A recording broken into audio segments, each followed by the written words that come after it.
Banyak yang merasa tidak nyaman ya, sebagian orang tidak nyaman dengan sebagian saudara kita, para orang tua yang karena mungkin, kondisi, karena mungkin tuntutan profesi, seringkali bersikap berlebihan termasuk terhadap anak-anaknya. Mungkin bahasa kasarnya sering disebut mengeksploitasi anak untuk kepentingan konten. Itu bagaimana sih? Kira-kira begitu ya. Tentu saja kita tidak dalam konteks untuk menjudge ya, atau menilai terlebih menghakimi orang. Tapi perspektif kita dari segi pendidikan anak saja gitu ya, bahwa dunia anak tentu berbeda dengan dunia remaja apalagi dewasa. Nah, anak itu tentu akan tetap tumbuh dalam fitrah anak itu kalau kemudian dia biar alamiah saja.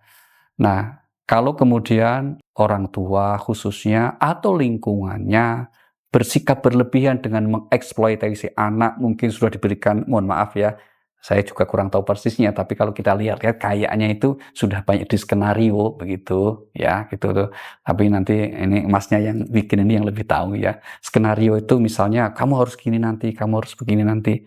Misalnya seperti itu. Itu tentu saja akan menjadikan si anak merasa terbebani, tidak genuine lagi, tidak tumbuh karena fitrahnya.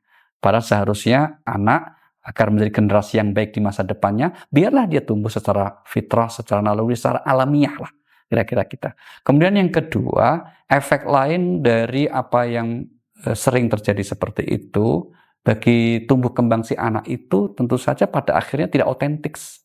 Anak itu tidak akan otentik menjadi anak sebagaimana yang telah Allah anugerahkan kepada anak itu.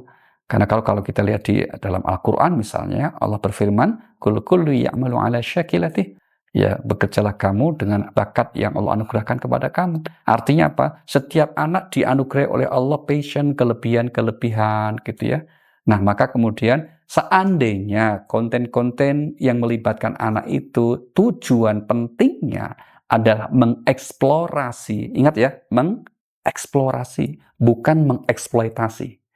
Ini dua kata yang saya kira mungkin mirip-mirip pengucapannya, tapi tentu bedanya sangat jauh ya. Kalau mengeksplorasi tentu positif. Ya, untuk memberi ruang si anak punya punya kesempatan untuk menjadi mengaktualisasikan dirinya. Sedangkan kalau mengeksploitasi itu adalah semuanya atau memaksakan niat-niat, tujuan-tujuan ataupun kehendak orang dewasa untuk dilakukan si anak. Kedua hal yang berbeda dan tentu efeknya juga berbeda. Maka di sini penting bagi para orang tua untuk yang wajar saja. Karena ingat ya, anak itu adalah amanah. Anak itu bukan milik kita, tapi hakikatnya adalah milik Allah Subhanahu wa Ta'ala. Setiap apa yang akan kita lakukan kepada anak kita, tentu akan ada kalkulasi hisabnya. Tentu akan ada kalkulasi perhitungannya kelak di sisi Allah Subhanahu wa Ta'ala. Tapi tidak usah khawatir punya anak juga. Karena ada yang khawatir akhirnya nggak mau punya anak, masalah juga gitu. Tetaplah kemudian yang membangun kehidupan rumah tangga untuk merencanakan memiliki anak yang meneruskan kebaikan yang kita kerjakan.